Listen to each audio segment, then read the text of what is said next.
আমায় তোমরা আঘাত করো না, আমাকে খেলতে দাও, আমার যোগ্যতা অনুযায়ী একটু পারফর্ম করতে দাও, সবাইকে আমার জাদু উপভোগ করতে দাও, আমি কতটুকু করতে পারি সেটা সবাইকে একবার দেখার সুযোগ করে দাও।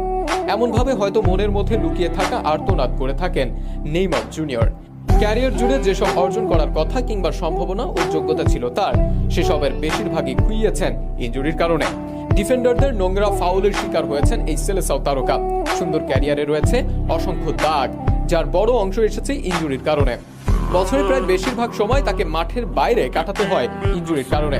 ভাগ্যের নির্মম পরিহাস, এখনো তিনি ইনজুরির কারণেই রয়েছেন মাঠের বাইরে। এর চেয়ে দুর্ভাগা আর কে বা হতে পারে? যেভাবে শুরু করেছিলেন ক্যারিয়ারটা, তাতে করে হয়তো ক্যারিয়ার নামের পাশে অন্তত থাকতে পারত 3 থেকে 4টি ব্যালন ডিওর।